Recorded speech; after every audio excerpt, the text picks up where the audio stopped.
OKC, Dallas up 2-1. Any just big thoughts on game 3, game 4, obviously tonight? What does Oklahoma City have to do to get back into this series and avoid going down 3-1? Yeah, I think a lot of their issues for me in this series have been more offensive issues. They've got to shoot the ball better from the 3. First of all, they had a lot of clean looks the other night that they didn't convert. They've got to make. I know they're not a high volume 3-point shooting team, but go back to game 1. They made 14 in that game. They got their big push and they were able to get away from Dallas basically from the 3-point line in the second half. They're going to have to shoot the ball better from there. This series has been very interesting to me, JJ, because Dallas loses game 1. It's clear Luka's he's not close to like physically how he is at his peak. It's obvious. Like he just is having a hard time getting away from Dort, getting away from whoever's on him. And his step back 3 has left him for the most part. He can still make one here and there, but it's a huge weapon for him because it sets up a lot of stuff for him, his ability to make that shot at a high rate. He just looks so banged up. Yeah. And I was concerned after game 1, if he continues to look like that and he's not able to make perimeter shots, they're going to have a very difficult time winning this series. Well, if you go and take a look at the last couple of games, I mean, he's 1 for 4 from the 3 again in the last game, 7 for 17, and they still win the game. They've gotten great contributions out of other people. And PJ Washington, what that guy has done, not only the addition coming to this team in February, it took him a while to find a comfort zone offensively. But even at his most comfortable in the regular season, he has far surpassed that with what he's doing with them now. I mean, he is feeling it, and he is making Oklahoma City pay every single chance that they take to load up on the lane, to put extra bodies in front of Luka when he backs guys down or starts to get off the edge on a ball screen. Kyrie the same. They're kind of shifting over toward him and making those guys play in traffic. They haven't really gone off. You've had other guys do just enough. Tim Hardaway Jr. has been good. PJ Washington's been sensational. So I think Oklahoma City has done enough defensively because role players are having massive nights against them. And that's what you have to live with to a certain extent when you play this team. They've got to be better on the other end of the floor. You've got to get to a better number. 101 points against Dallas is not going to be good enough. And that's what really I thought a lot of what game 3 came down to. They've got to still feel like they're in pretty good position here to win this series. They can't get too demoralized because they're down 2-1, because I think they've done a lot of really good things against them defensively and the way that they're playing them. I think their offense has to be better.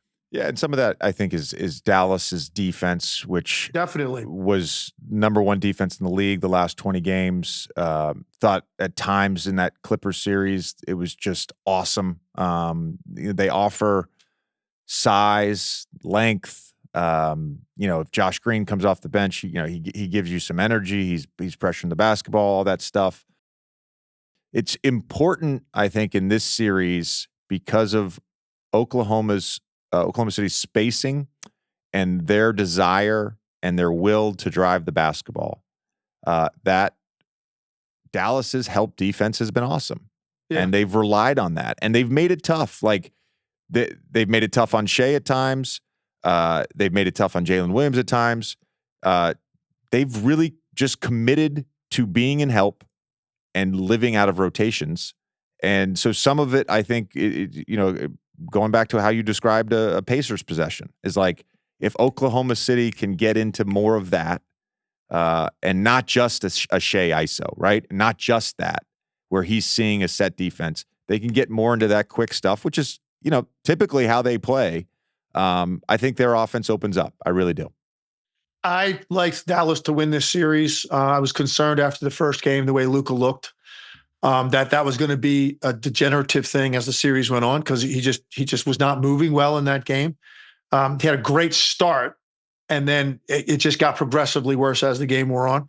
So I was concerned about it, but they're finding ways. They're getting enough out of other guys.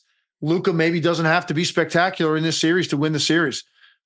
This is a team in Dallas. To say that? Isn't that wild? And he wasn't spectacular against the Clippers either. He wasn't. And think about that. So they could end up, look, they got a lot of work to do in this series. I do think the Oklahoma City's not winning this series if they don't win game 4. Like, I don't know. There's some teams I would say, hey, look, if these games have been close and they're down 3-1, I think they're still in it. I don't think you're winning 3 straight games against a Luka-led team if you're Oklahoma City.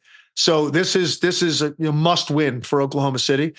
Luka, this is a team that potentially could get to the conference finals without Luka really having to be spectacular offensively in the first 2 rounds. That's really incredible, and it's a testament to the how they have transformed themselves defensively with length and athleticism, and also I think the sync between Kyrie and Luka, it's better than it's ever been since the day he got there. It's sort of seamless now.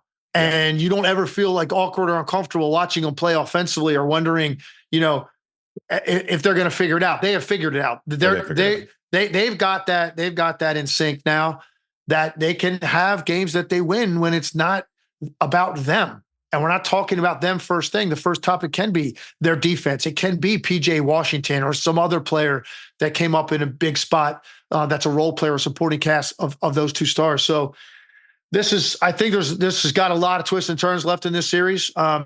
This was going to be one of the most interesting ones for me if this matchup ever came to fruition, which it did.